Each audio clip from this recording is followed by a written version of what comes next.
what? Invincible might be the best Spider-Man book we've had the past 20 years.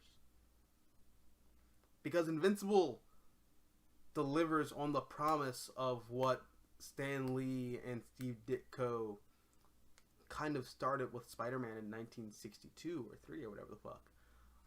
We watch Mark Grayson be this like powerless dorky kid in high school, and then he gets powers, and then he has a call to action, you know, with trying to be like his father. I mean, it's different for Spider-Man obviously, but like still same kind of like trope, same kind of gimmick.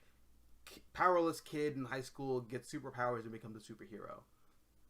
And then we watch Mark grow and change and go through like real tragedy and like overcome tragedy. And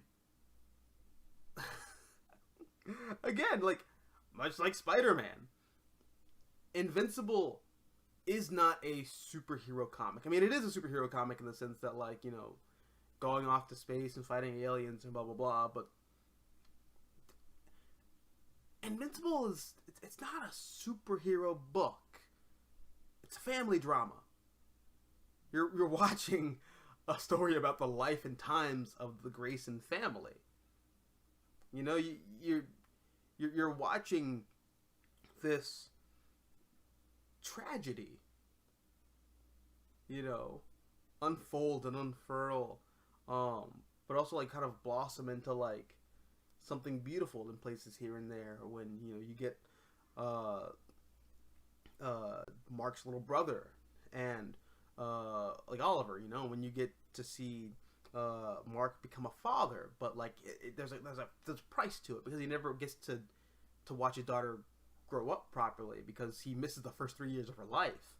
There's a lot of really interesting things in Invincible. You see Mark get raped, like it's, and you really see how him and Eve deal with that in what that takes place over a long while. Like Anissa rapes him like after Eve dumps him, and then like that's like an issue that's sprinkled over the course of like I think like 20 or something issues, right? Like, no, that Invincible is the best Spider-Man comic ever. It just is. Because unlike Spider-Man, we get to see Mark Grayson like grow and change and go from being a kid into being a man. That was the mission statement of Spider-Man, you know.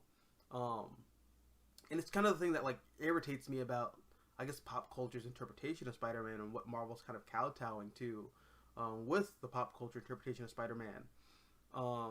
Spider-Man is not the story of a kid being a superhero. Spider-Man is the story of a boy becoming a man because he's a superhero. And Invincible just kind of like takes that idea and runs with it until you can't run with it any further. Like, we literally end with Mark like being an old man with his wife and children. It's the perfect Spider-Man book. I don't know. But yeah, thanks for bringing up Invincible Remix. That's a really good point.